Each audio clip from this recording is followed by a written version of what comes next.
This is Chie Satanaka, and you're listening to the Giant Sword Podcast. You better eat more meat.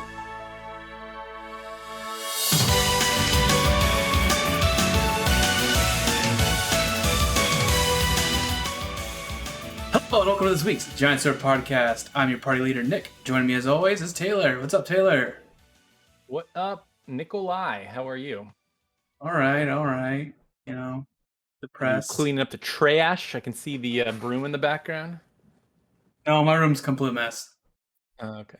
That's just me needing to clean my trash, you know. Got it.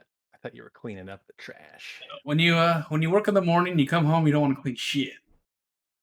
It's true. But I don't ever want to clean anything. You don't. But you have to sometimes. Yep. But how is your household? It's all nice. Look at behind you. It's all clean and tidy.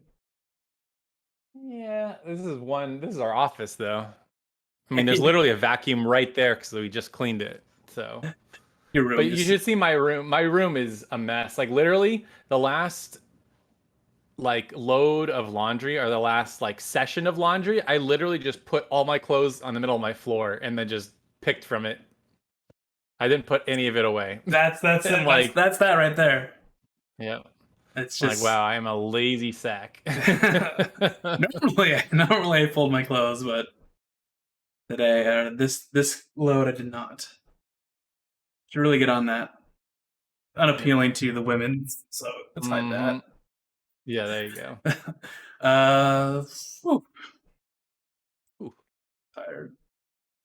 Tired? Yeah. So what have you I read some of your tweets that you playing this new game. What is this game? Called Dark Deity, and it's basically it's an indie game from a very small team, but it's very obviously inspired by the GBA era Fire Emblem games. So you have so it's a strategy RPG, and yeah, and so you get the little sprites on the map, and then when they attack, it pulls up the animation where they're side by side and they do their attacks or whatever. But it's really good from just the pure gameplay perspective. Maps are always really varied and interesting. The map designs are really interesting. That's the thing I think that has really fallen behind in modern strategy RPGs. They have really tried to favor waifus and stuff, which I appreciate, but the map designs have really they're just so bland and uninteresting. But the gameplay part of the game is put on the wayside. Yeah. I mean, it's good enough to want you to keep playing, but it's not the shining star. The gameplay here is the shining star of this game. It's so good. So is it exactly like Fire Emblem, where it has the rock paper scissors type of gameplay? There is a weakness system, but it's not like the weapon triangle. But it's casters are strong against armor guys. Armor guys are strong against archers or whatever. So each class has a strength and weakness, and it's easily indicated on the UI, because you have if you select a character to move, it'll pop up red and green arrows on the enemy troop. So if it's a up green arrow, that means the weak against the troop that you currently have, and if it's a red down arrow, then that means they're strong against them. So it really helps when you're setting your team up before the map starts to position everybody in the right spot so they're going, you have the best chances for survival. And but yeah, all the maps are really interesting. It's not just kill everybody. Sometimes there's just one big enemy. Sometimes you got to free all the prisoners in this jail and then escape. There was one where it was kind of like an Indiana Jones tomb, where I had to go get this treasure. But then when I picked the treasure up, gas was filling this chamber, and I had to escape the chamber. So I had to leave a guy on the outside to flip all the switches so I could leave. It was just really cool. There's some really innovative stuff that they're doing. So is there customization? In terms of characters? Their items and stuff like that? Kind of, yeah. So, I mean, it's like Fire Emblem, where each character is stuck in a class. So, they'll start off as a warrior, but then when you reach level 10, you can choose one of 4 classes to level up to. And then when you reach level 30, you can then branch into 4 other ones. So Sounds like yeah, Vandal Hearts. yeah, it's not like Tactics where you can mix and match or anything like that. It's very linear, but each branch is unique from one another, you know? So you can have technically like 3 different archers, but they all do very different things. And I think my favorite thing is the gear system, because something I really don't like doing in RPGs is like managing your gear. It's like every time you go to a new town, it's like, all right, buy the new weapon, buy the new armor, and then sell the old stuff. Like this, literally each character has 4 weapons equipped at all times. So you have a power weapon, a finesse, which is like critical hit, accuracy, and then balance. And so all you're doing is leveling up those 4 weapons per character. And so you get like little tokens after completing battles, and you can also buy them in the shop.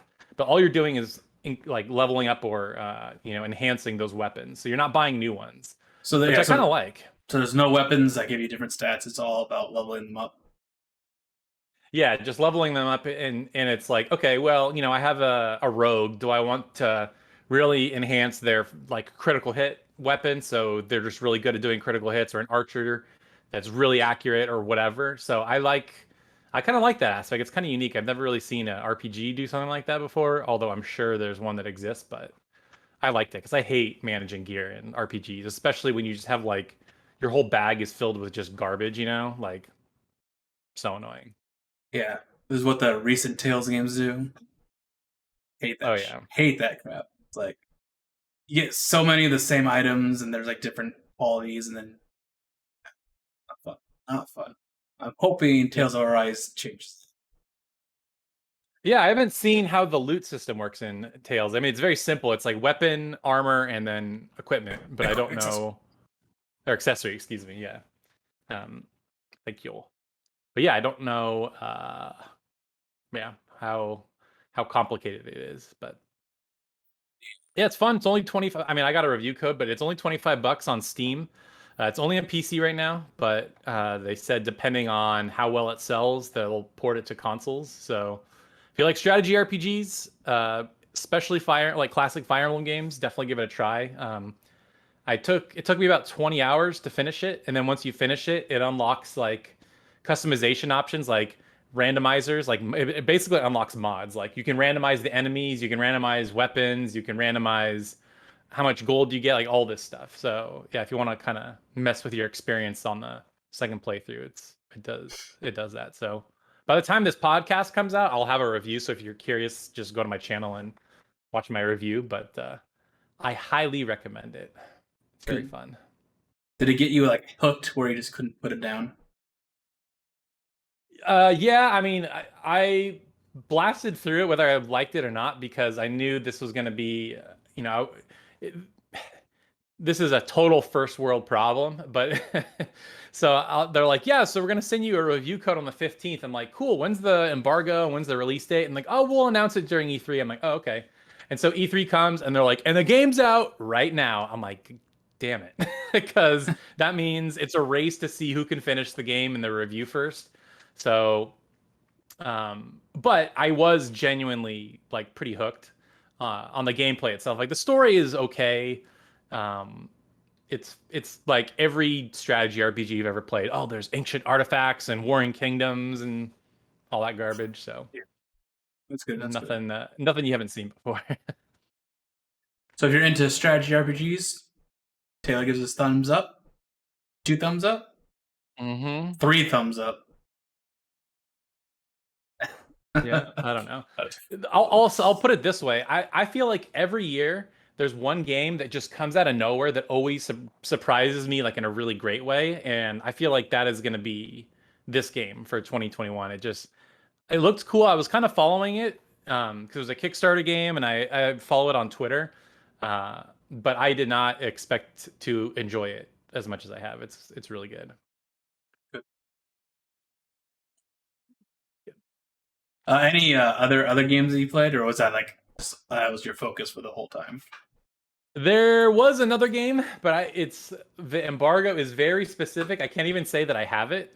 But I think I can say that I don't even know if I can say when the embargo is up, but let's just say there's another game that I've been playing for review that's I'll have a review out soon. And there's a lot of games coming out soon, so take a guess. Yeah, I've just been playing Guilty Gear Strive. Ooh, I saw on Discord that you're going to some locals. So like now that things are kind of opening up, they're doing local tournaments and stuff again. Yeah, Nice. seems cool. Seems cool. I want to try it out. I just want to play against people, learn some matchups because that game, it's fun, but there's some matchups where it's like, okay, that's a load of BS. Like, what the hell? Why are you supposed to do something against that? So I want to learn how, because it's obviously there. I just don't know it, and I'm pretty sure a lot of people don't know it yet. So I just want to learn from others. It's like, okay, what actually can you do with this against this stuff? But the game is really good. I left it on. Left it on my screen, and I went to get some food. And I came back, and I was just staring at it. I'm like, holy crap! Games look so good now. We are spoiled. I know. Sure. I'm just looking at it. I was like, it's crazy that just like 10 years ago, games were like pixels and looked nothing like this. Yep, not nearly as Kind of blew me away. fresh. Oh yeah. Well, I think what's amazing is how fast Arc System Works has surpassed everybody else in terms of quality for fighting games. Like years ago, like Blaze Blue and all these games, Guilty Gear were so niche, and now they're like they won't. I mean, they don't outsell Street Fighter and Mortal Kombat or anything like that, but like it's their quality it sells way better now. Yeah. You know what did it though? Hmm. Dragon Ball Fighters. Yeah, I was just gonna say it was Fighter. Fighter sold like 3 or 4 million copies. It sold really well. They put their name out in the zeitgeist. All the not fighter game, enthusiasts actually know who they are. So now they're like, ooh, they made Fighters, and that's a really good game. So this is because it's kind of crazy how many people playing and bought Strive. So and that's just the Guilty Gear game. Guilty Gear was like super niche. It was niche. I think it was more niche than Blaze. Probably. So, yeah. So now it's like, oh, that's pretty crazy. Interesting. Yeah. So I mean, we'll get to this into this in a sec, but I wonder what other games they're working on right now, because it seems like they're always working on a couple things. I think they're done with Fighters finally, as far as making DLC characters, but and then same with Grand Blue, right? Like they're not making any other DLC characters. Don't know. That game fell off the map for me. Okay. I mean, it's hard. It's hard. It was a great game, but the online wasn't on par compared to Strive. Strive's online. It's like so good, so good. Exactly. And going back, I just remember when I was playing Grand Blue, it was really fun. Online, when there's actually people online, it was actually fun. But then it's like no one was online. And I was like, okay, well, that sucks. Well, everyone was on the East Coast, and that's just going to be like no fun for us West Coasters. So that's a bummer because the game looked cool, and this was like the real first, like Grand Blue game in the West. Like the mobile game is technically available in English, but it's not, and it's huge. Same. Yeah. Yeah, the game looked great. I remember they're still making characters. I don't know if they stopped. But the game was very simple compared to Guilty Gear, though. Even though people are saying Guilty Gear is super simple compared to all the other ones, which, it's not super simple. It's simpler, but it's still complex. Like, I see people... I was playing against some souls that are just ridiculous. Like, they were, like, moving back and forth and going... I'm like, what the... How do you do that on... I can't do that on my fight stick. So I'm like, oh, they gotta be playing on a pad.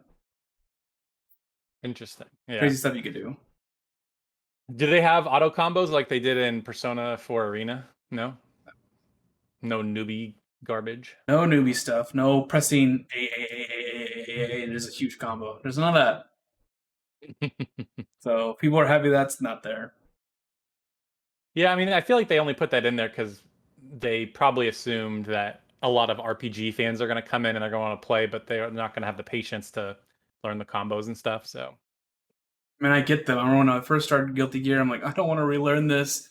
It's not fun learning stuff. And then once you learn everything, you're like, okay, this is actually really fun.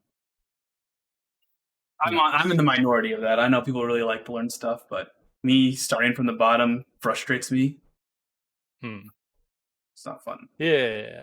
No, I know what you mean. It's hot. And I had another thing I want to talk about, Mhm. and I completely forgot about it. So before we talk about the greatness that was E3,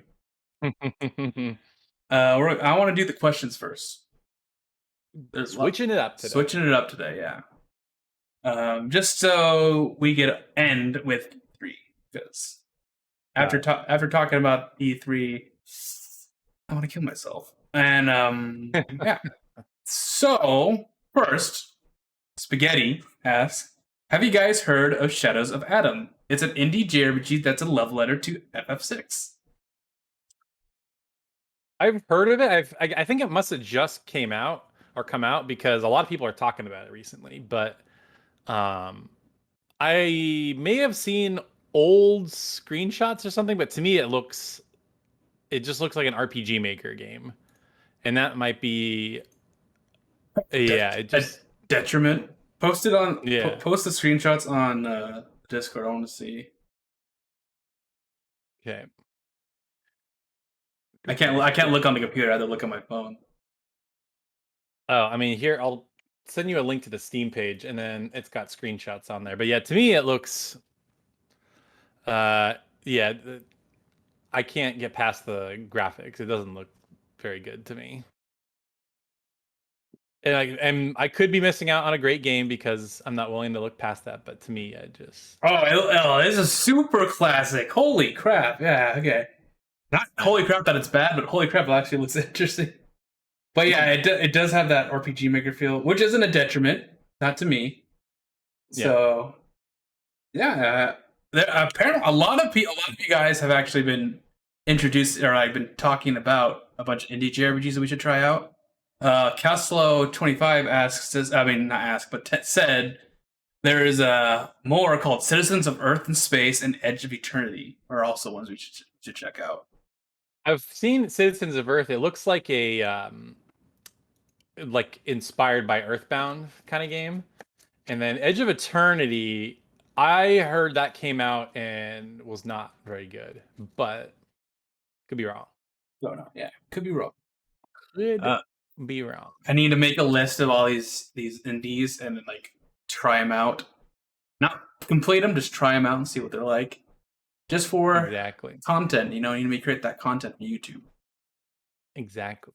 If we heard of it, Shadows of Adam, I'm gonna check that out, and I'm gonna check out Citizens of Earth and Space Adventure. I know Hookah Lakong actually just beat an indie JRPG. He said the combat was actually really good, but he didn't like the story or something like that. Speaking of Hookah, he asks, "What is your favorite JRPG on every console you've played?" My favorite JRPG on every console I've played. Oh boy. Okay. Let me try to run through this real quick. Okay, so PS4, probably Dragon Quest XI. PS3, Ni no Kuni. PS2, probably Persona 4. PS1, Final Fantasy VII. PSP, E7, Vita, Persona 4 Golden.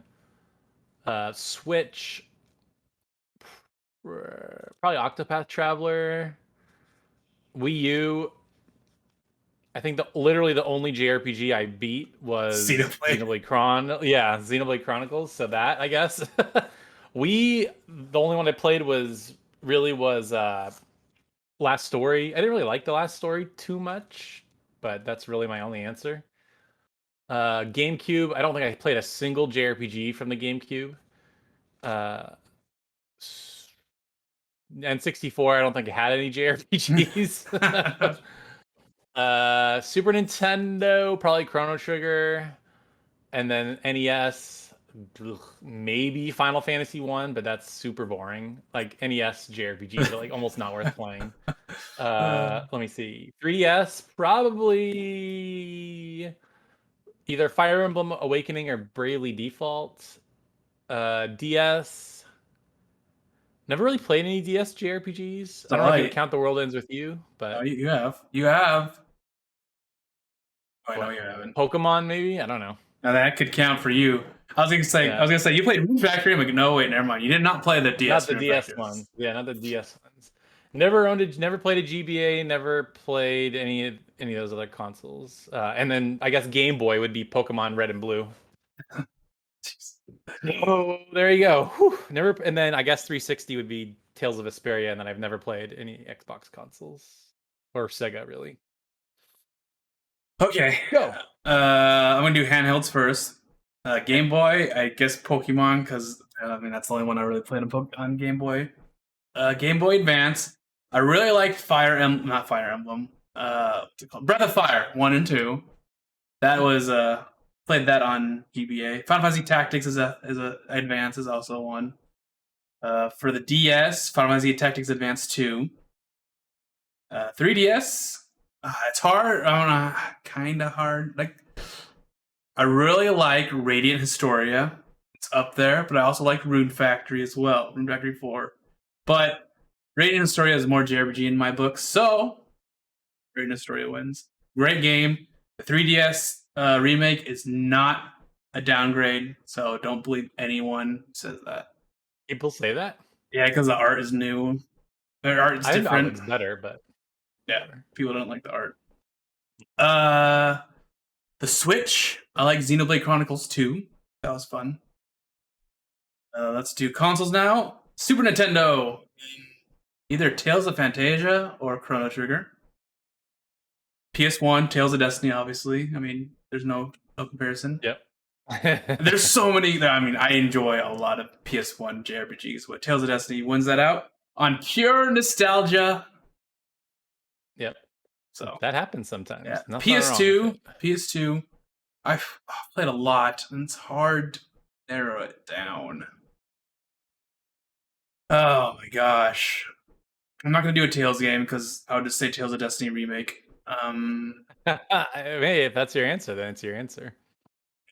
Can't do that. I can't do that. Can't do that for the people. I like Shadow Hearts. Shadow Hearts 2. Covenant. Grandia 2 is also a good one. PS3. Tales of Grace's F. PS4. Gosh. I forgot to do Vita. Vita was Persona 4 Golden. And PS4, it's a toss-up to Persona 5 Royal. Oh my god, there's so many. Cold Steel series. What else? PS5. I don't have any PS5 ones. Yeah, but I have a PS5. Not too many out.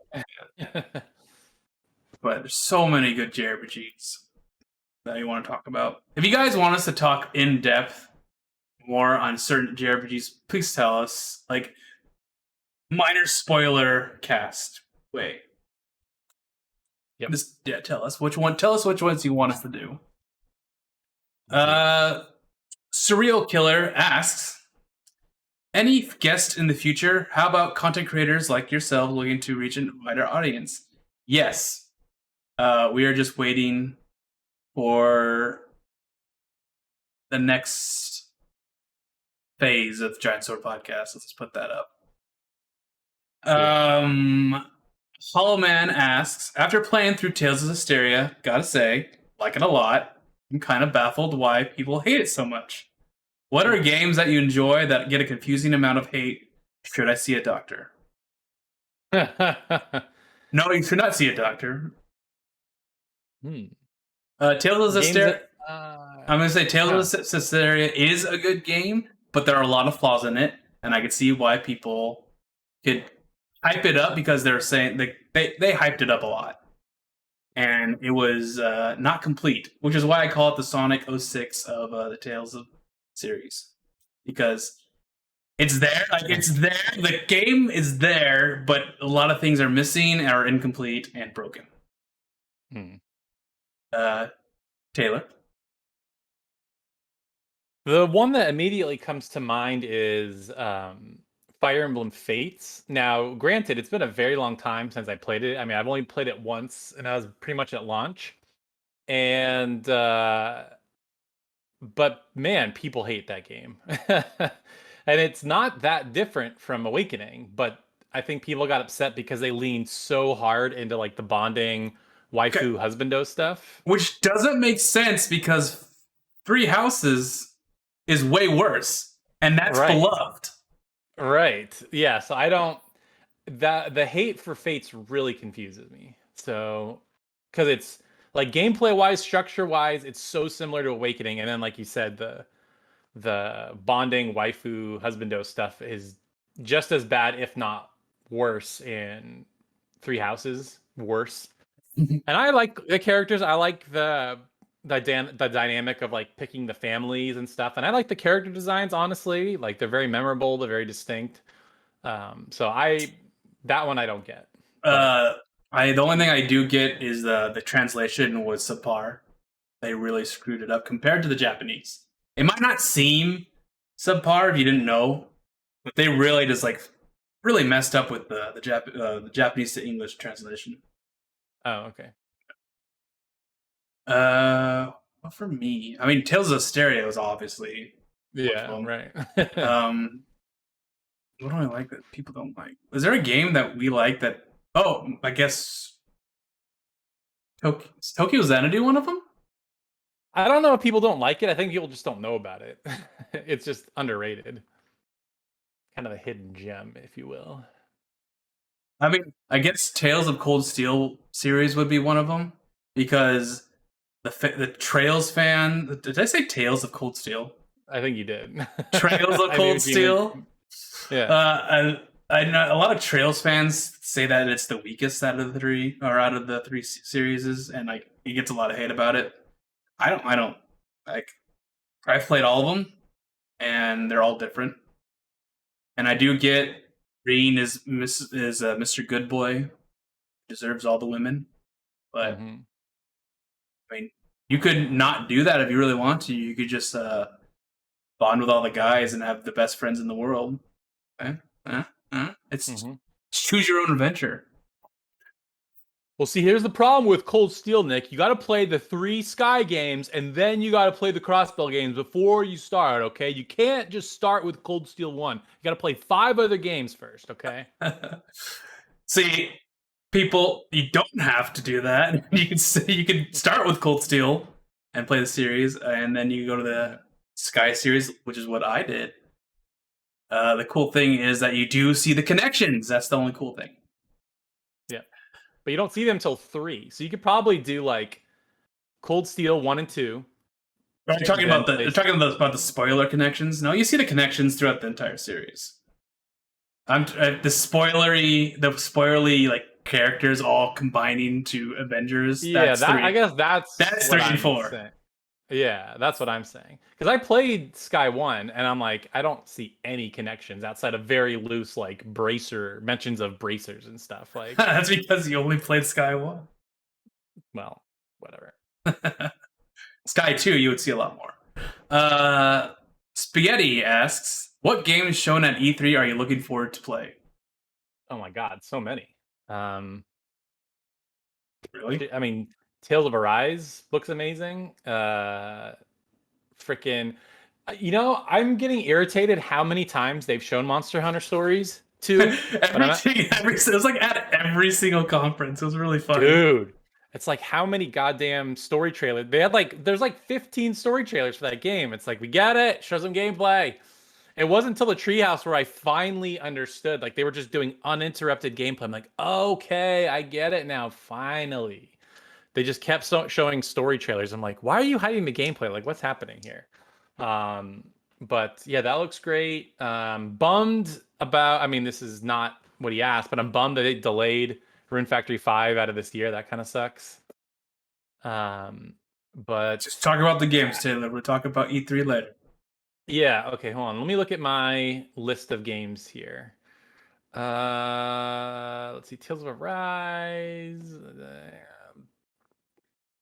Honestly, I guess that's the only one. Well, okay, I don't think this is technically a JRPG. I would say this is like a JRPG adjacent game, but you don't have any game. Just any series, it's fine. Oh, did he say any game? He just said game, not JRPG. Oh, okay. Okay, what game's shown? Okay. Well, Advance Wars 1 and 2 Reboot Camp. That looks great. I mean, I've never played Advance Wars, and I'm excited to try it out. It looks great.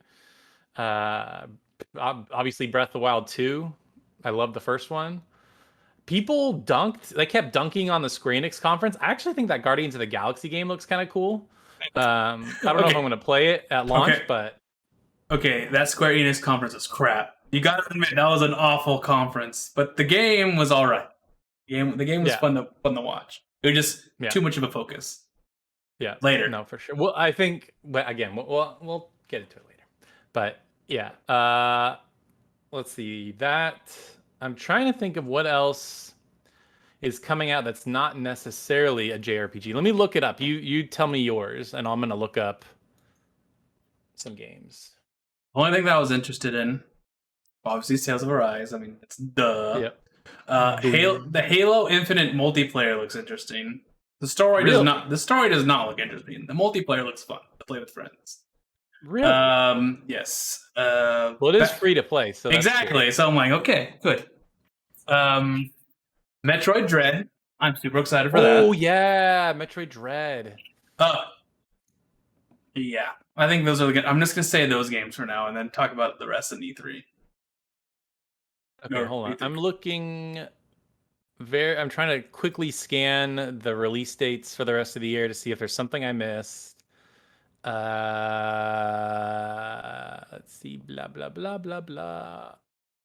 There's something coming out at the Tales of Arise. I mean, Tales of Arise is probably the game I'm most excited about, for sure. Let's see. November. You know, everybody got all hyped for SMT5. I am not excited for that, like, at all. Topic for later. Topic for later. Yeah, nothing. I'm looking at the list of game releases, but nothing else is really catching my eye. So yeah, it would be Guardians of the Galaxy, freaking Tales of Arise, and then the whatchamacallit Reboot Camp, the Advance Wars collection. Nice. Looks cool. Yep. Narrative Gatekeeper asks, "What are your favorite weird JRPGs? By weird, I mean JRPGs that have unusual battle system. The World Ends with You, Legend of Legaia, or JRPGs with a different vibe than the usual Final Fantasy Dragon Quest Tales derivative game. Hero Land, Eternal Sonata, Earthbound. Favorite weird JRPG? We played a lot of those. I would say the Atelier games are very weird. Would you consider those weird? I mean, now they're so commonplace, but back in the day, yeah, those are really weird. Yeah, it's hard to say that, right? Because there's so many of them. And you know It's what? hard. Yeah. Yeah, you know what else is a really weird JRPG? Persona.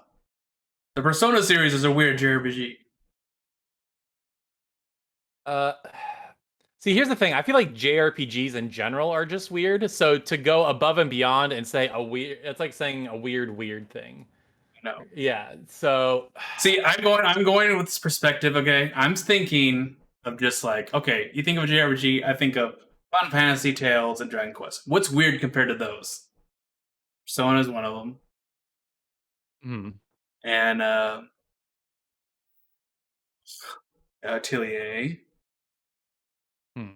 Musical Rhapsody.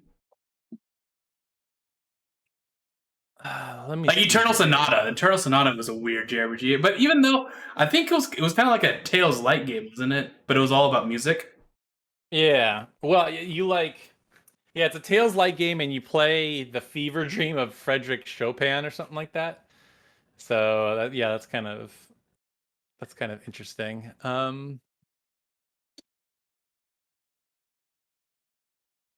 I don't know. You want to play? Do you want I don't know to? if You want to do loosely JRPGs so you could do some SRPGs like Vandal Hearts? You want to play a game that's weird? Play a game where when you kill someone, blood splurts everywhere. It's like a geyser shoots out.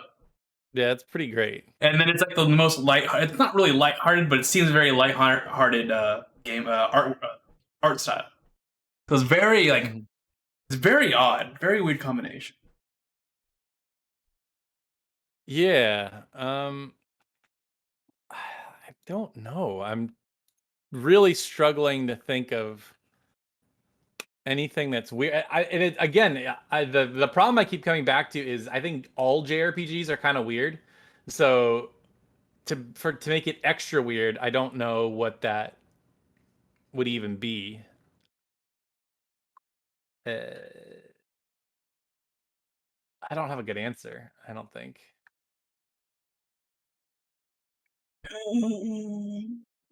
Yeah, I don't. I'm right now. I'm like sitting here googling like weird JRPGs, and like nothing is really coming to mind. You know. Um. Well, like I'm finding weird ones, but I don't really like any of them. Right? Like Conception comes up. I didn't really like that game, but that's a pretty darn weird game. Um. You know what? This is pretty weird. I'll say Tokyo Mirage Sessions. That one's pretty weird because you're like it's basically Persona, but like you dress up as pop idols, and then like your personas that you summon are Fire Emblem characters. That's pretty weird. It was So very weird. It wasn't what anyone expected. People saw Persona. Was it Shin Megami Tensei cross Fire Emblem? Like, oh, that's gonna be cool. Yep. And then it turned out to be this. Yeah, it's like, what is this garbage? Garbage. No, but I'm kidding. Yeah, no, you're right. It was basically people did not expect it, but it was good. It was godlike. Maybe not godlike. That might be a little strong. So you play a game where these artifacts are spread throughout the world that if you touch them, a creature comes from your subconscious, and it could be a completely hot babe.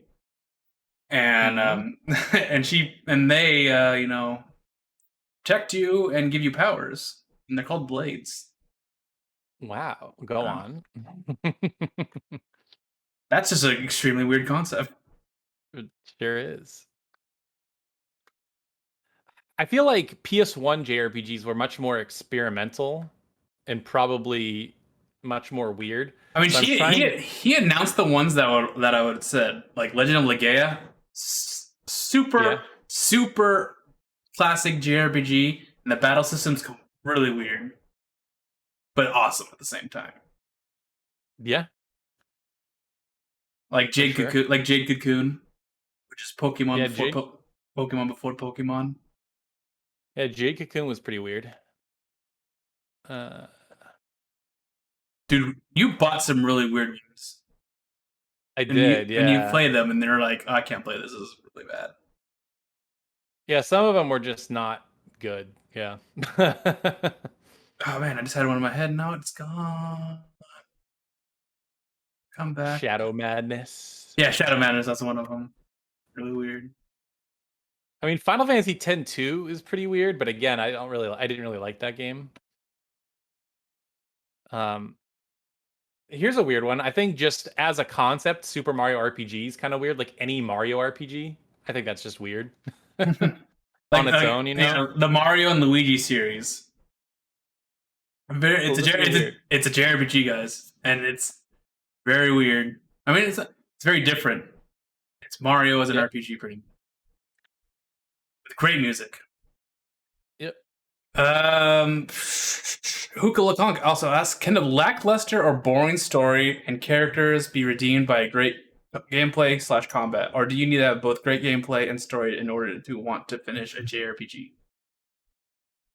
Well, I think I talked about it earlier with Dark Deity. I mean, I know strategy RPGs aren't technically whatever JRPGs, but I was so excited to just continue playing, even though the story was fine.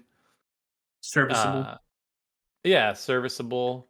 I would say I know a lot of people really love the story of Ys 8. I would say the same thing with Ys 8. The story was fine, but it wasn't like, oh my god, this is amazing. So I would say Ys 8 also. So totally, for me, I would say absolutely. Now, obviously, the game is much better if it does have a compelling story and great gameplay. But for me, I think definitely I can look past a boring story if the gameplay is good. Okay, it can have a boring story, but it must have good characters. If it has a boring story and boring characters, then it's just like really hard to get connected to to the game, even with great gameplay. You could probably play the game for like 2 hours or 3 hours, or man, this is really fun, and then just get sick of it. I don't think you would be able to finish it. Not you in general, Trailer, just you as a general sense. People. Yeah, people. Yep. Smashmish asks, can you think of any tough or challenging completionist game goals you've completed that you regret? Like it wasn't worth the trouble and felt like a waste of time, or the game was a huge pain to do 100%? Ooh. I'm going to say I learned this when trophies first started coming out. Mm-hmm. I was like, oh, trophies are going to be so cool to play on RPGs. And I started playing the trophies for RPGs, and I looked at them, and they're like, fight this character 100,000 million times, and they're like, what? Yeah. Hey, nobody have time for that. Exactly. And I just decided that, like, yeah, trophies are always the time. Yeah, a lot of JRPG trophy lists are not good. There's some that are super easy where you just play the game and then play like one playthrough and you get them all.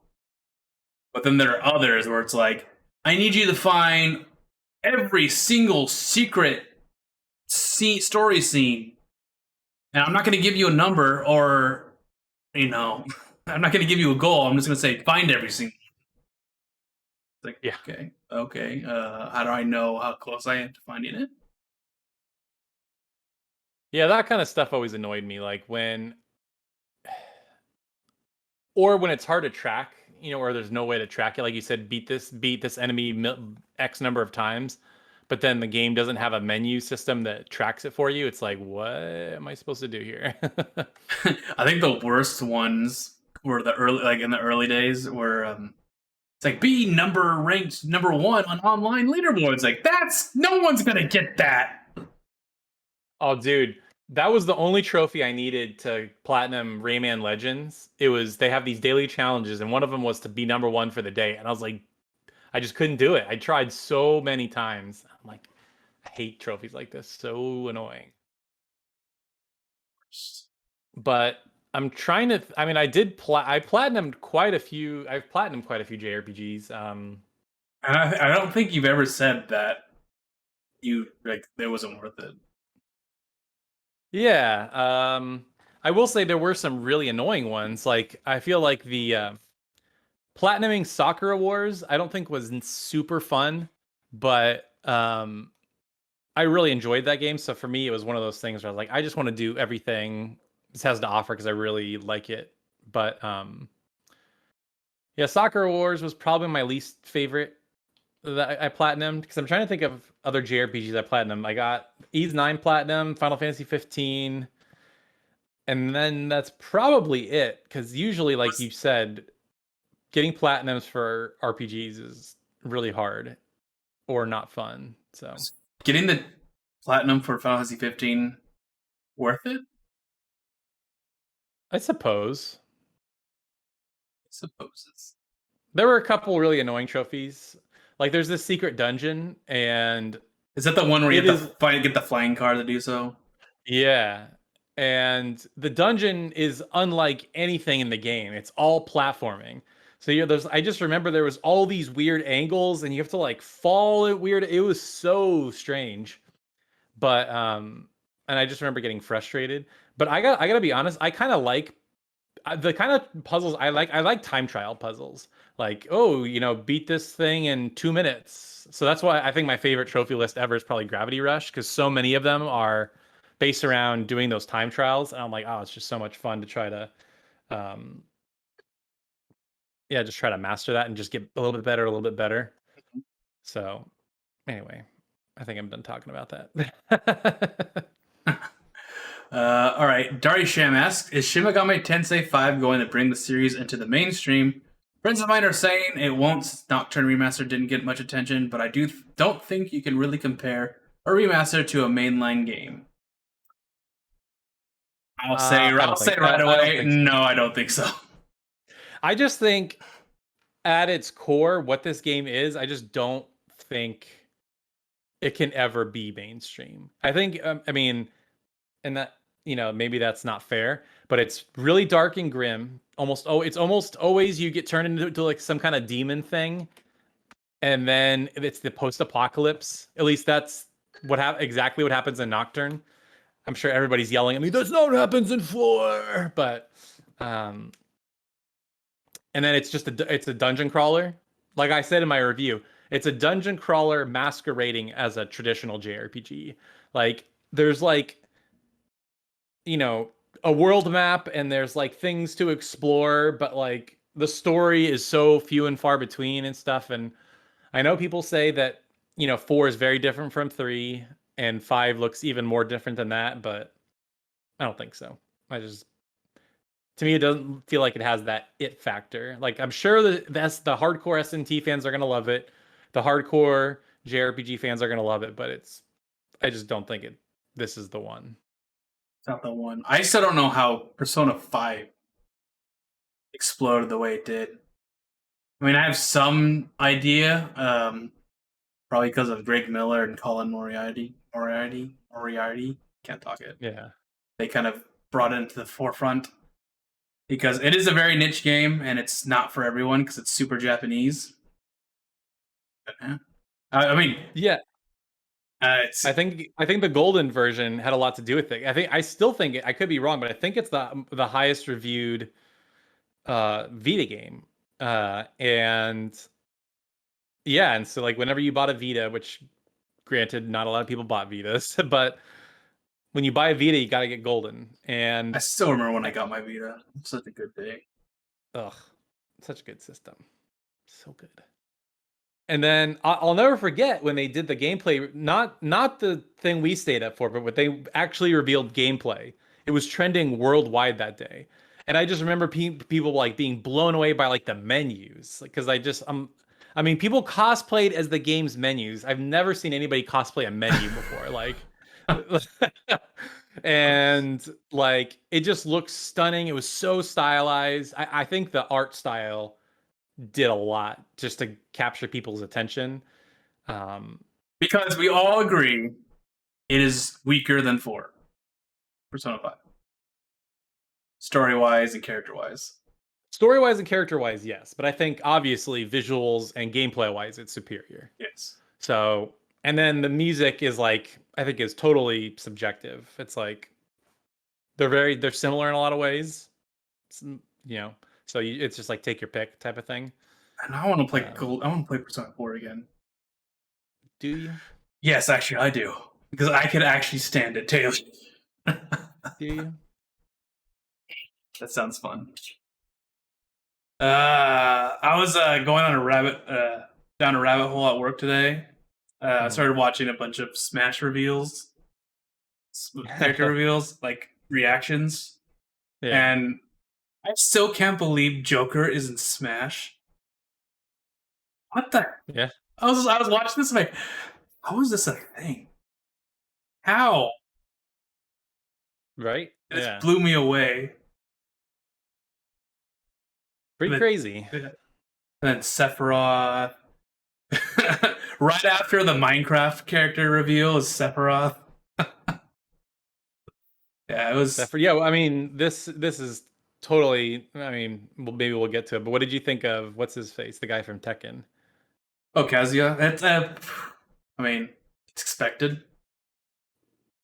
Sure. It's like there. I mean, it's very obvious that Sakurai is a fighting game fan. Yeah. So he's bringing like characters from every popular franchise. I can maybe be able to see a Scorpion or something. That would be wild. Here's my question.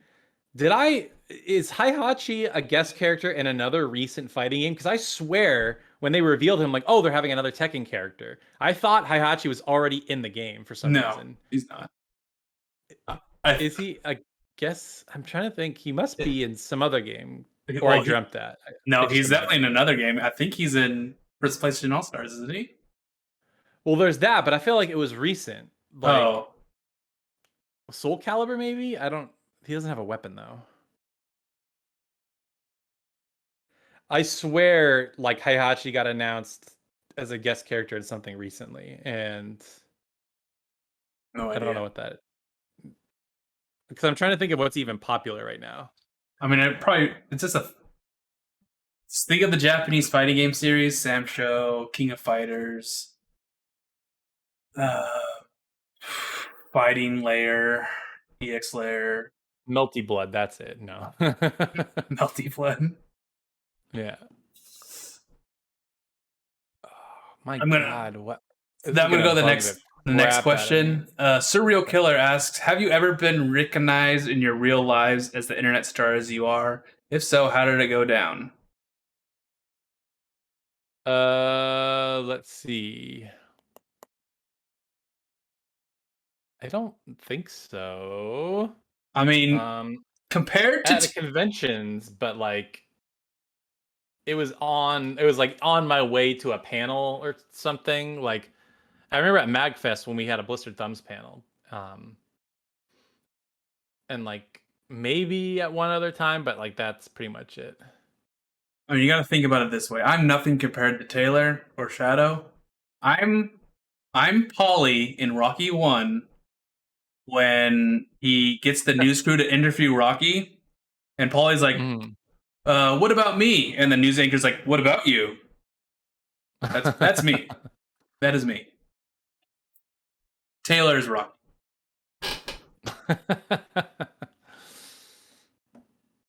That's one way to look at it. Yeah. Taylor's the one who always gets recognized. Yeah, I guess so. Shaft asks, with the Final Fantasy IX animated series news out, what do you guys think other Final Fantasy games would be animated live-action mediums, like Final Fantasy Tactics as a live-action TV series like Game of Thrones? Yeah, I think Tactics would work better as an anime. I just don't know if that would translate because it's so it's very stylized with its art style. Like I don't know if doing live action would work. And I wouldn't want it to be live action because they would completely ruin it. I mean, have you guys seen the Resident Evil Netflix adaptation? So I looked at the cast. I'm trying not to be this guy, right? But Lance Reddick, who I like, is gonna be Wesker, and he looks to me. He also doesn't come off as a villain. Like he's not a good villain. I don't think. Like if they wanted a black actor to play, I feel like Idris Elba would have been a great choice. Like I recently watched that Fast and the Furious spinoff, and he's the villain in that, and I'm like, he plays a good villain. So I just can't buy Lance Reddick as a bad guy, I guess. And then it was all females, and I'm like, I don't even know who these actors are playing. Because I thought it was going to be like retelling the first game or something. Because I'm like, okay, there's no other guys, so I don't even know what this series is going to be about. What is it going to be about? It looks like the OC or something, right? Yeah. So that is why I don't want it to be live action. That's what I'm getting at. After all this, Western media is weird at the moment, and the people creating it are ruining a bunch of franchises. So let's keep all the franchises away from the Western media for right now. Yep. I would love to see,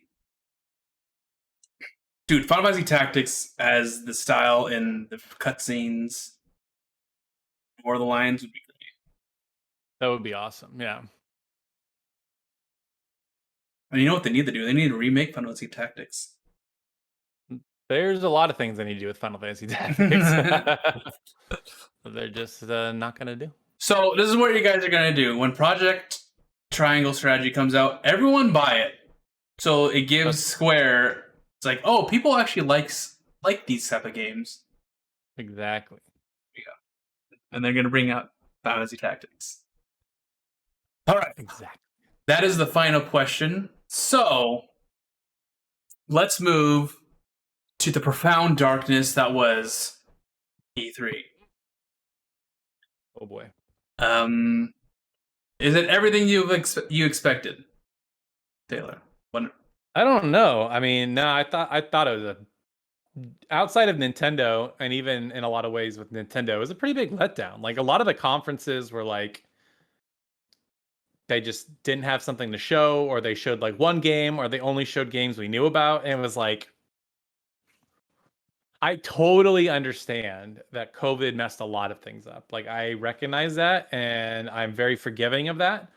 But if you didn't have anything to show, then just don't do a conference, maybe. Yeah. Like I remember Bandai Namco had a conference and all they did was show um that horror game franchise, which we already knew about. I'm like, okay. Which Like you game? just Which game did they show? Because I didn't watch it. I didn't watch any of the stuff because I heard they're all bad. I only watched Xbox, Nintendo, and Square Enix with you guys.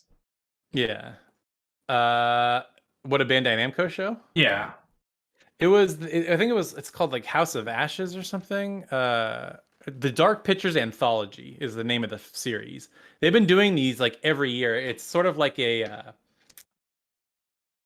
Until Dawn style game. It's like a horror game, and then you move around. And it's sort of like adventure game where you make choices and stuff like that. So it's that style of game. Is that the one that they showed off at Xbox where it's like it was at armies in the temple? Yeah. Yeah. Okay. Yeah, that. That and then like Square Enix or not Square Enix, Capcom was like, you wanted it, so we're making DLC for Resident Evil Village, but we can't say what it is. I'm like, okay. Okay. And then they showed another trailer for Monster Hunter Stories 2. It's like, okay. And then I think they had an update for Monster Hunter Rise. And then it was esports. It was that, yeah. They showed you know what they showed a lot of was that the Great Ace Attorney or whatever. Oh yeah, they showed that too as well. Yeah. Yeah, and it's all fine, but there was nothing new. So again, it was like, what was the point? I feel like that was the general theme of most of these smaller conferences. It was like, why? Like, what was the point? Yeah. I was really happy to see about 7, 8, 9, 10 Limbo clones. That was fun. So running from left to right. Yeah. With an extremely nice stylized art style. Yes. Yeah. But I did Xbox was fun because they kept showing stuff off. Stuff that like out of all the conferences other than Nintendo, it actually felt like E3 from Xbox. It was fun. Yeah. It was just game after game after game after game after game. I'm at the point right now where I remember back in the day seeing a new Battlefield, seeing how awesome it looked. Would actually I wouldn't play it because I'm not into Battlefield because huge war games aren't my thing. It would look impressive, like visually and stuff like that. But now the new one, I'm just like, are we still here? It feels like I've been watching the same game and the same trailers and the same the same beats for like 10, 15 years now. Yep. And I just feel like is the gaming industry right now in a rut? Depends on where you look. Because it's just remakes, remasters, indies that you walk left to right. Very unique games, unique games that just look really visually interesting. Oh man, there's one game that I was like, holy, which one was it? When they showed Worms and the Nintendo, the Worms Arena, I'm like, holy crap, an actual game that looks as just a game. It's not like a super story-driven, epic showcase game. It's like, it's all it is hey, you're a worm and you're in an arena and blow the crap out of each other. I'm like, that's the stuff I miss. I miss games are just games. Yeah. You're just jump and shoot, man. Jump and shoot, man, yeah. There's others. I remember there's other games. Oh, like Metal Slug Tactics. Holy crap! Yeah, that looks great. That looks great. I was like, that feels like a game. It's a game. Yeah, totally. If- No, that looks awesome. I totally forgot to mention that, but Yeah. that looks really cool.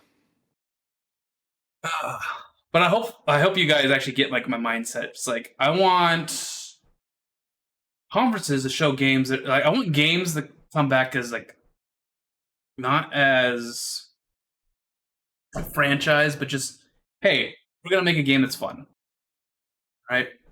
You play the whole thing is not the game itself is not playing a game and getting unlocks and getting achievements or getting all this stuff. The game you could play over and over again, doing the same exact shit over and over again, and you'll enjoy it because it's fun. Like old school Counter-Strike or this old school PC gaming. You know what kind of games I'm talking about, right? Like Sure. Rocket League. Rocket League's great. Rocket League was a great game. Yeah. No, I know what you mean. Yeah. I mean, there were a lot of games shown, so my mind is totally drawing a blank. Mine is too.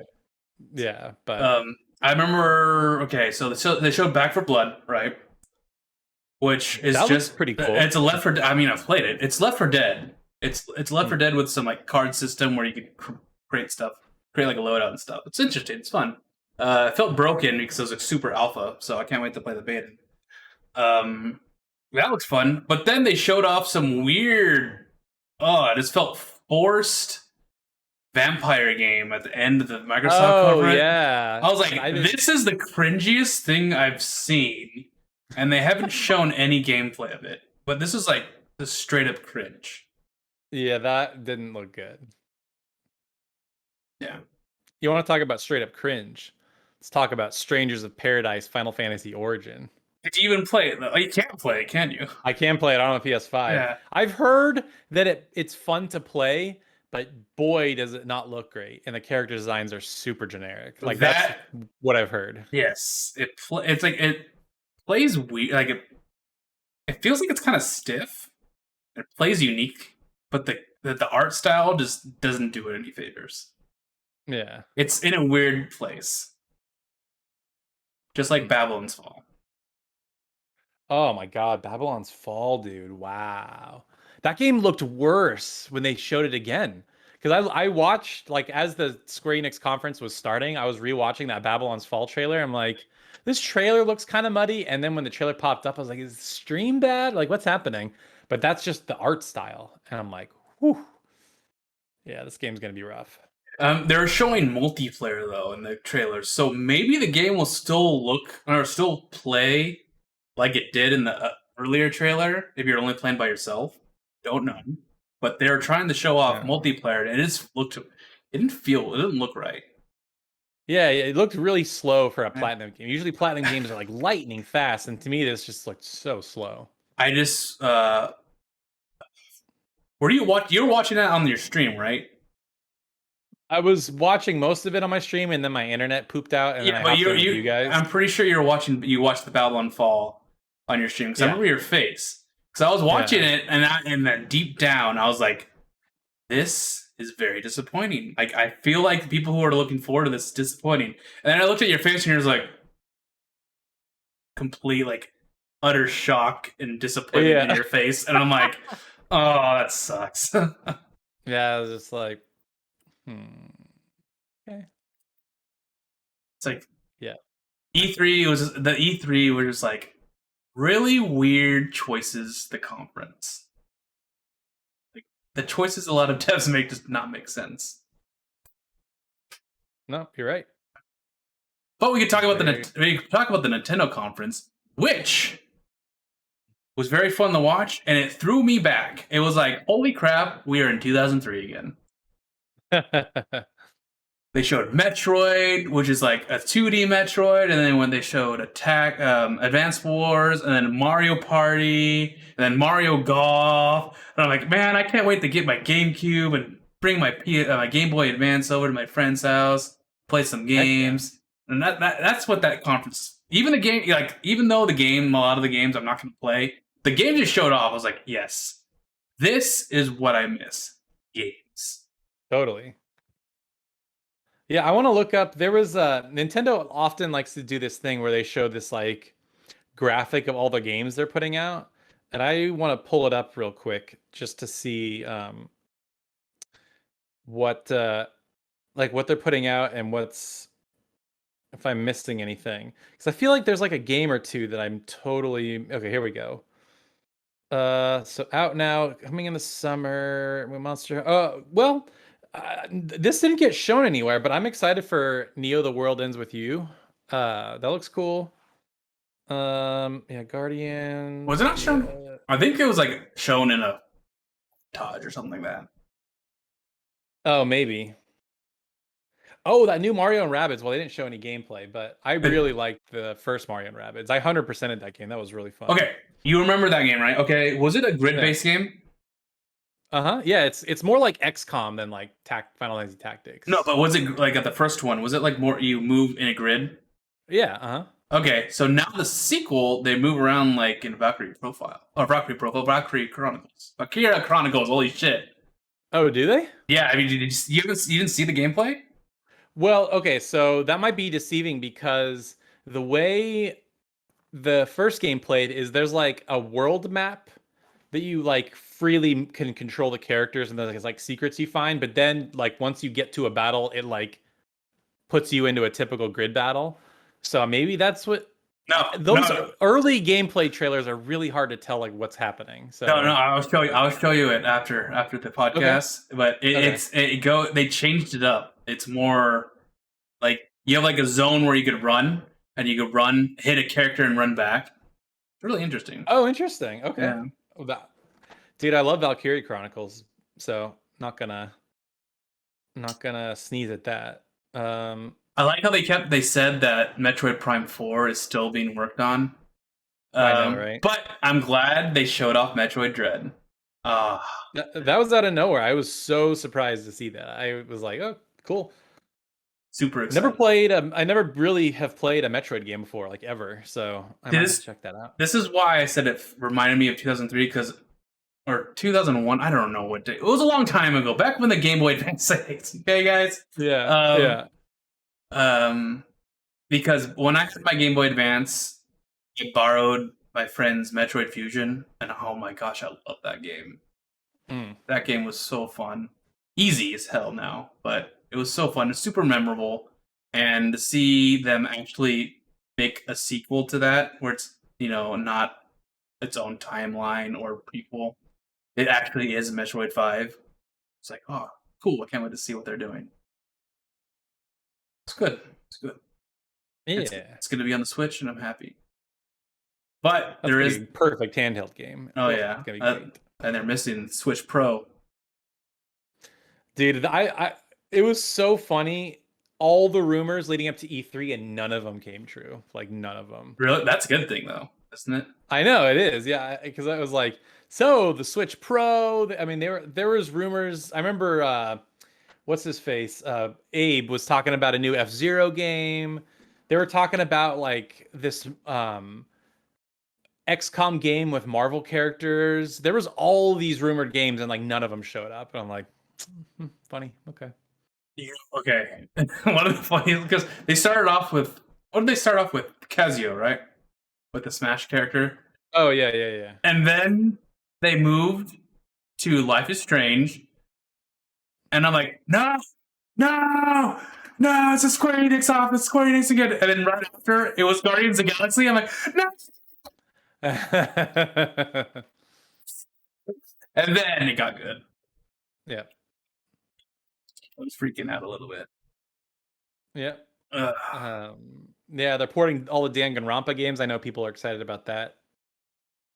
Let's finally get that on Switch. It's a really I like the art style of that series. Very appealing. No, it's cool. The first game's fun. It's like a visual novel kind of murder mystery sort of game. It rides this line of being like super dark, but then like funny somehow. It's really bizarre. Like I don't know how they managed to pull it off. It's also the story of that game is very interesting. Not in the game, I'm saying of the game, where the reason why we got it on into the West is because there's this very dedicated group of people were translating the PSP versions and making patches for it, and it got super popular from those fan translations. Interesting. And then they brought it all over, and people started freaking out, and now it's a huge franchise. Yeah. Well, I'm curious if they'll ever make more, because they the guy who made that, they recently did a game called like the World Ends Club or something like that, and apparently it was okay. So I'm wondering if they'll go back to Danganronpa. I hear the ending of the third game is kind of wild, so I'm not sure if it's possible. I mean, technically, they are making a new game. It's the beach episode. Beach episode. It's the little board game that they showed off, the little board game that they showed off. I still am not clear what that is, but yeah. And I'm calling it the beach episode because it's obviously they're on a tropical resort, and you can get like fan service stuff in there. They're like, oh, it's the beach episode. Yep. And it's all the characters from like all the past games. So, and obviously, some of them die, right? Yeah.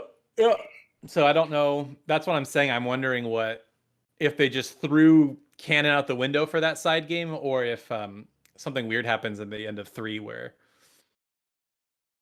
something crazy is going on. I don't know. You know what was strangely missing from the Nintendo conference? Bayonetta 3. Oh no, okay, that game doesn't exist. Project Triangle Strategy. Yeah, I was kind of surprised that didn't show up at Square or Nintendo's conference. I'm like, huh. Nothing showed up at Square, weird. So no, okay. They pulled a freaking Final Fantasy VII is on the PS4 finally again. Where it's like, we are remaking all the classics. Pixel remake. And it's like, oh, sweet. Are they doing HD 2D HD? No. And only on mobile. And PC. And it's like, no. What? Yeah. Oh, it was so close. We were so close. Maybe it still exists. Maybe they're making like one of the classics in HD 2D. So I feel like the potential, like the sky's the limit with that HD 2D engine. I know it's only in Unreal 4, but I'm saying like what they're doing with that art style, like what the Dragon Quest 3 remake looks like is incredible. Like remake every classic Super Nintendo or JRPG in that style. Like I don't care. Chrono Trigger, Final Fantasy 4, 5, 6, whatever. Do it. That seeing the HD 2D stuff gives me an inkling of hope that we will get an HD 2D Tales game in the future. It could be the far future. It could be the far future, but I have a feeling that we could be getting one again. Like maybe like a side game, like maybe like a Switch exclusive kind of game.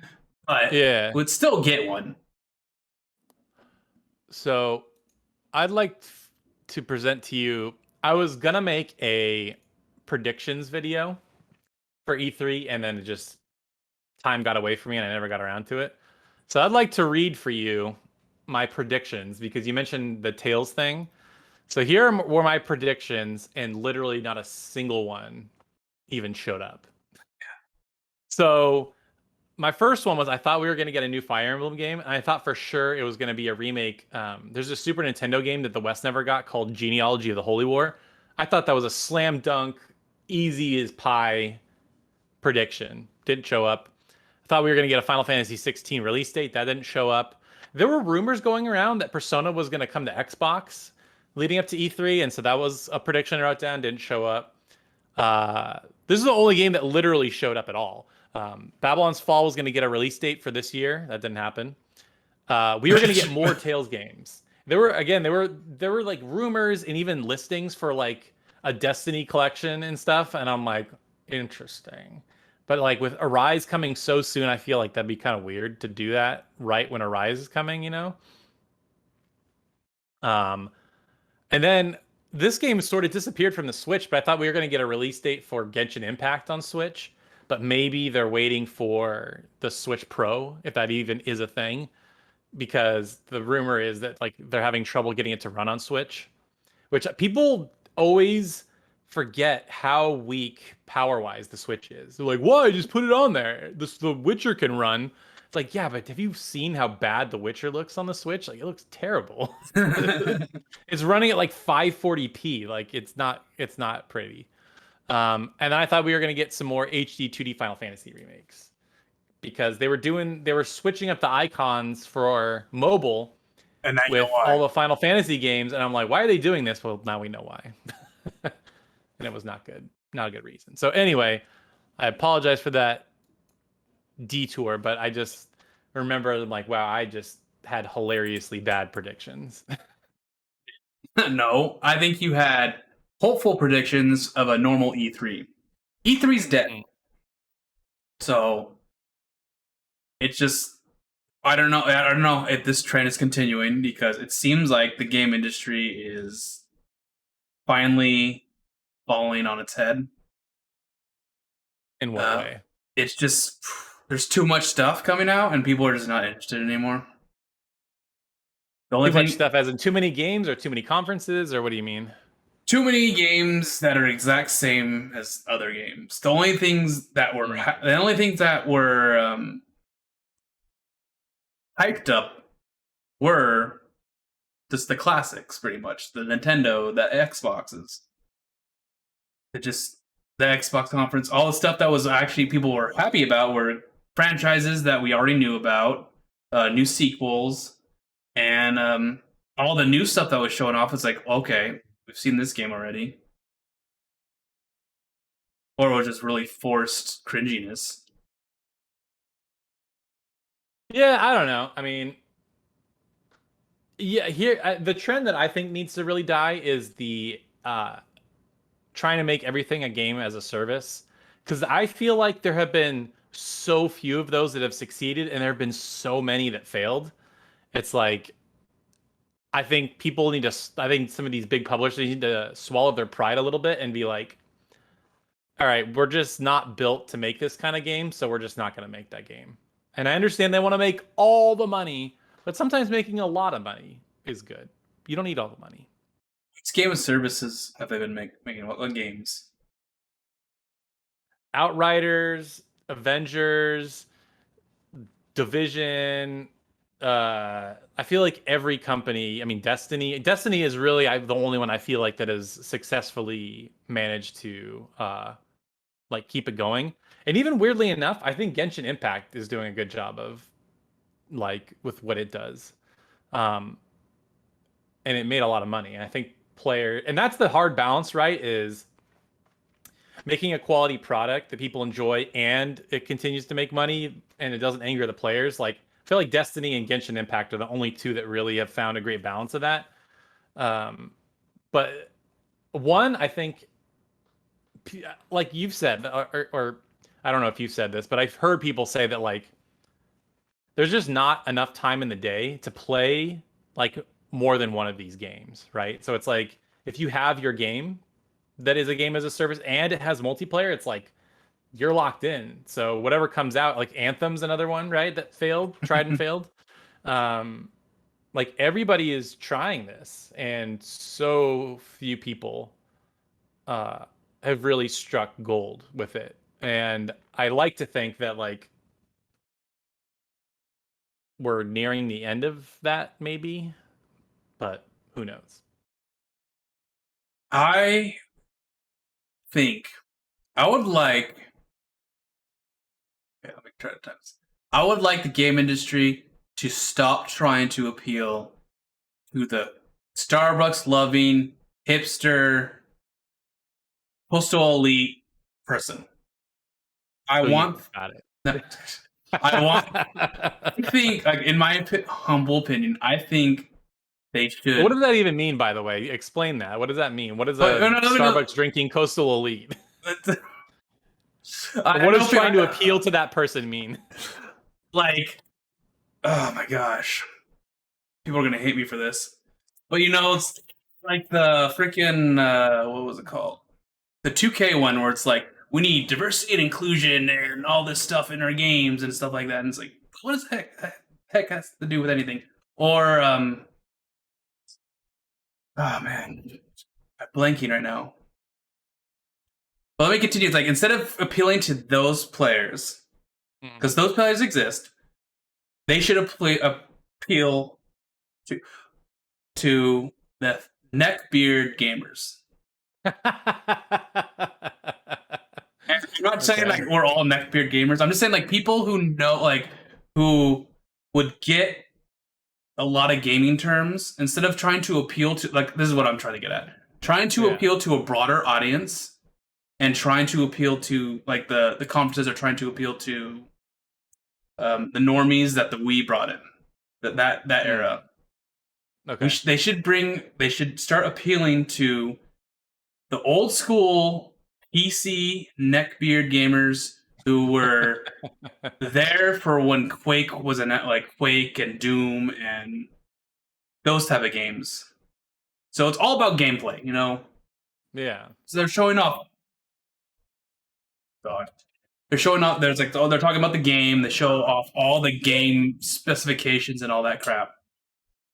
So it's all like focusing on game, the game terminology, not trying like appeal like epic.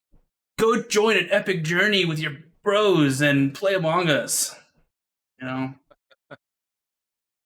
I see. I'm being a curmudgeon, and I want the game industry to come back to the PC Master Race style that it used to be, where games like Unreal and Quake and Commander Keen.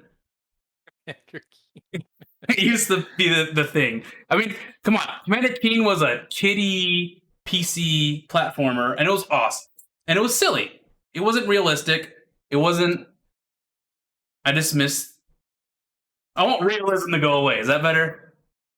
Enough with the realistic type of games.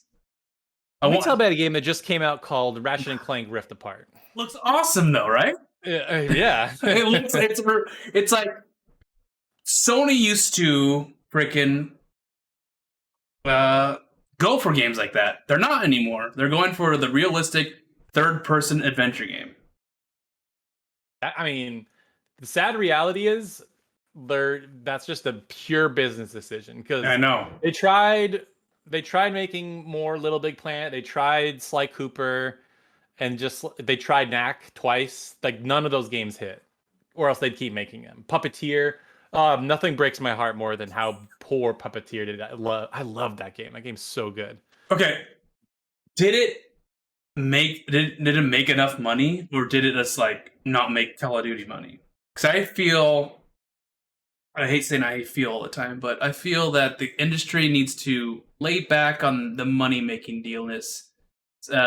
Bring back the budgets of games so they don't have to look ultra super realistic, some graphics all the time, right? Yeah. They could look like style. Do a good stylized game, like Borderlands. Yeah. Borderlands, when it first came out, was super stylized and cool until it got really cringy and weirdness. So as soon as you hit the start button. No, I know what you mean though. No, I mean, it's funny you say that, because I remember, like, even as Sean Layden was sort of leaving PlayStation, he was saying that it's like the budgets are just ballooning and the games are getting bigger, and it's like we need to figure out a way to make like 10 to 12 hour games every 3 years instead of like 50-hour games every 5 years. It's like, I agree. Like, I played Resident Evil Village. That game's like 9 hours, but I loved it. It was great. It was like a super great tailored experience, and it doesn't need to be a big long thing. But then it's got like Mercenaries mode for replayability. It has unlocks, so you can just go in with unlimited ammo and just like melt faces on fun replays, you know? So like, I've gotten my money's worth with that game. Come on, guys. Keep on. No, I was just saying, like, you're talking about budgets. Like, I think budgets are definitely getting way out of control. And the problem is everybody's trying to compete in that space, and there are very few companies that can. I mean, look what happened to Cyberpunk, right? They got so ambitious with what they wanted to do with that game, and they just fell on their faces. So like, look at Star Citizen. It was announced in 2012, and it was like the biggest Kickstarter ever, Kickstarter game ever. Still hasn't come out, still in alpha phase, and it has the biggest feature creep ever.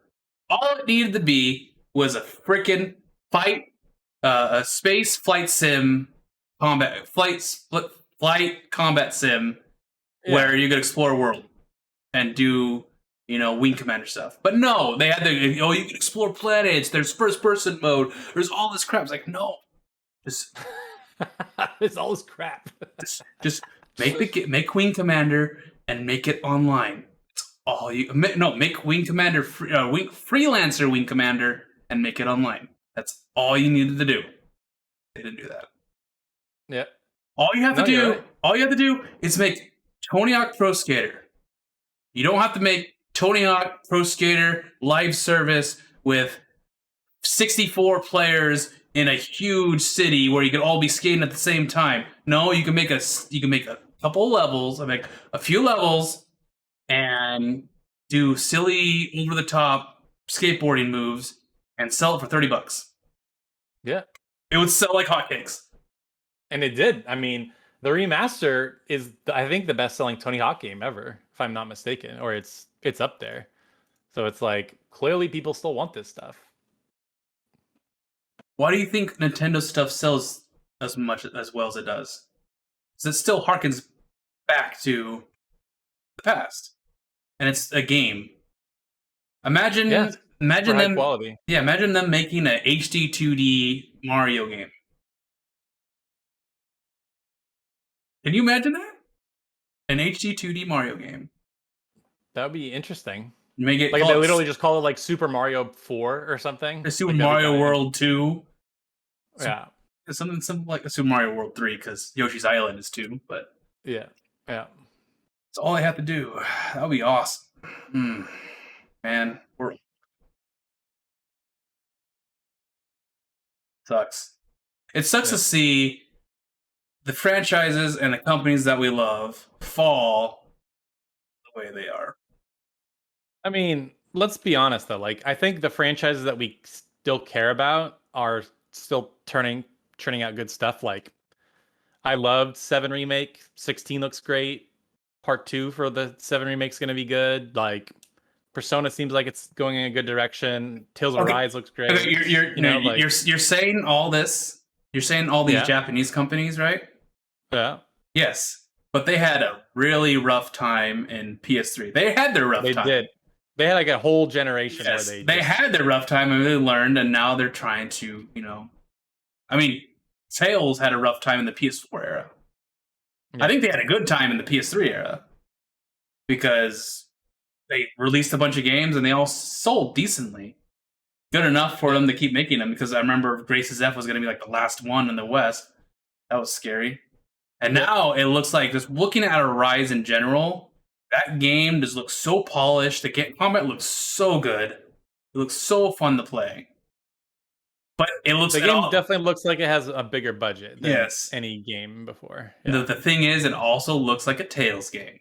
So people need to keep their expectations in check and not expect the world, because it's going to be a Tales game when it comes to NPCs and stories and quests.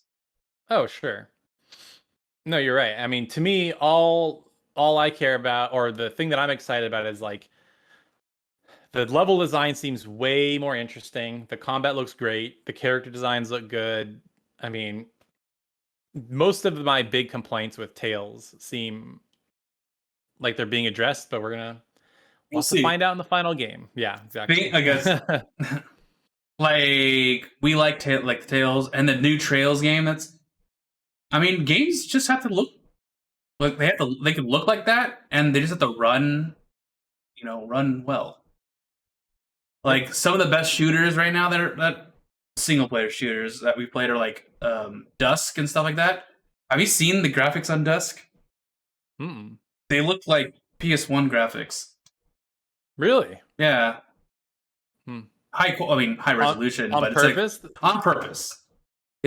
They're harking back to the old shooter days. and it runs and plays awesome, and it sold well. It was really good. So imagine like a Battlefield game that harkened back to the old school. You know what I would love? Speaking of old school, I would love Unreal Tournament like 5. Unreal Tournament. No.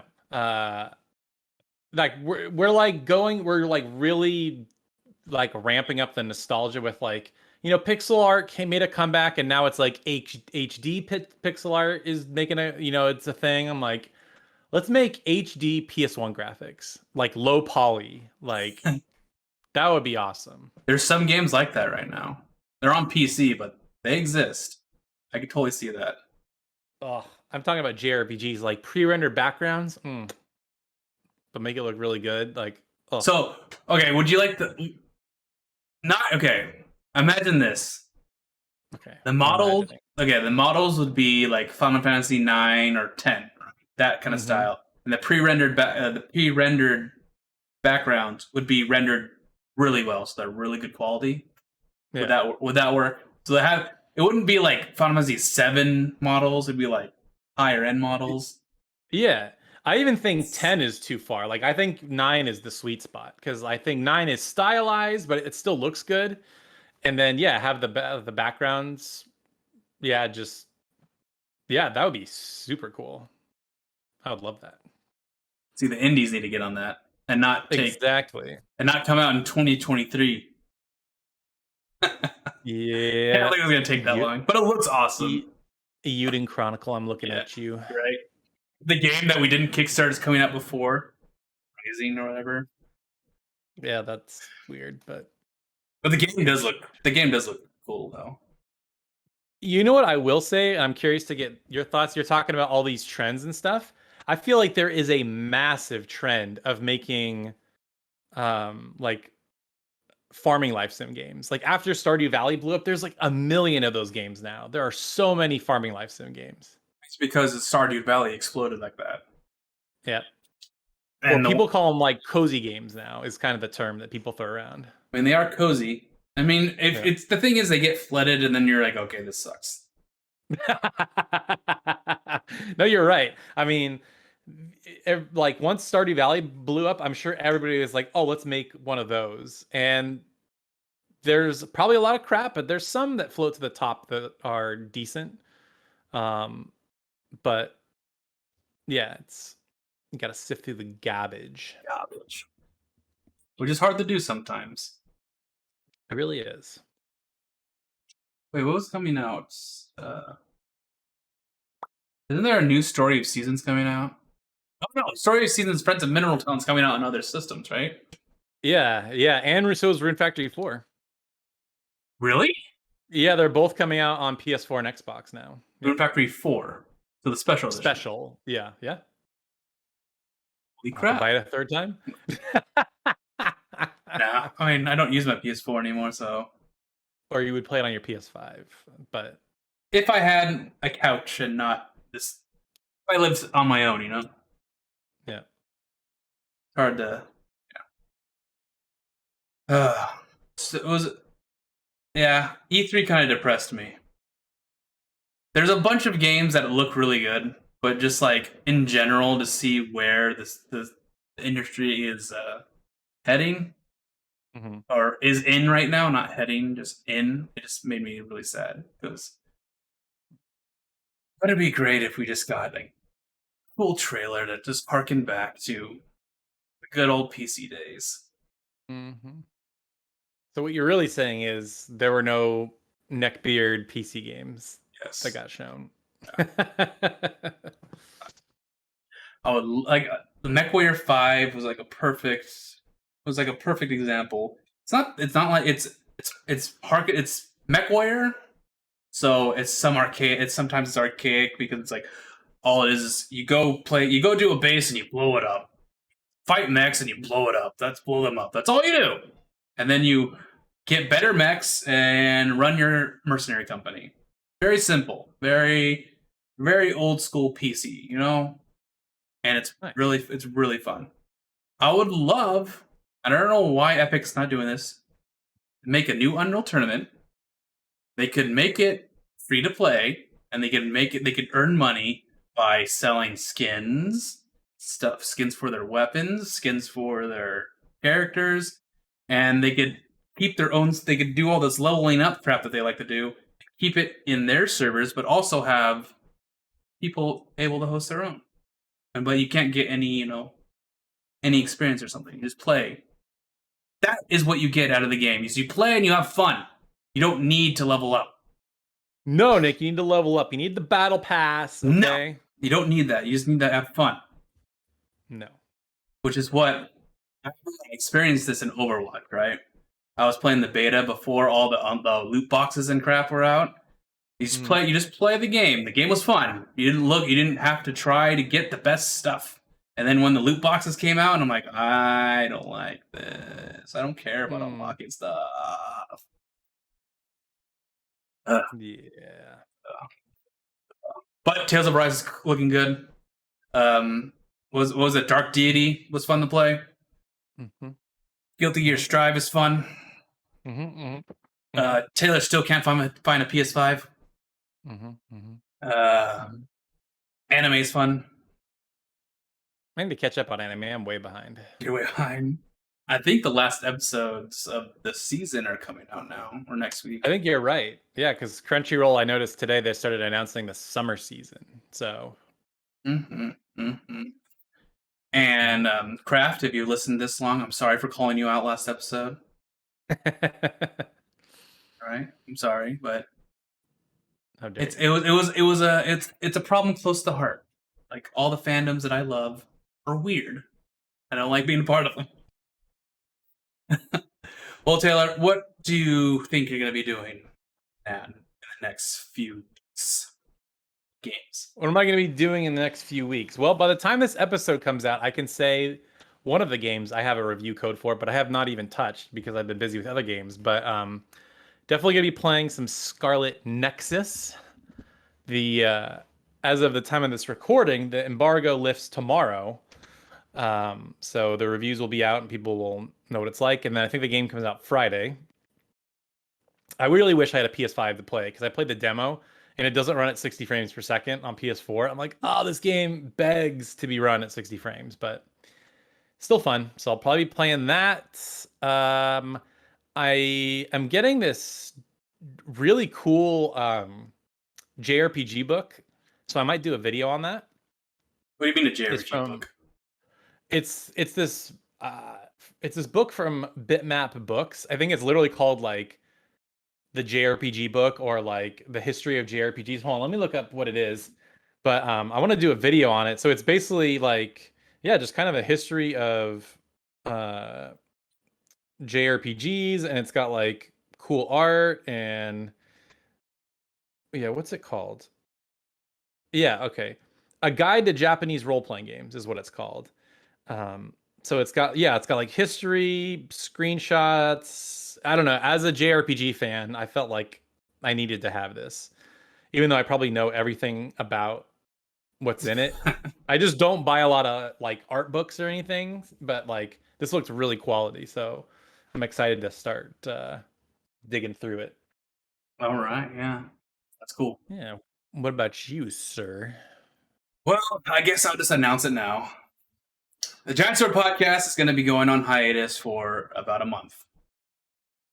I'm going to be updating pretty much everything.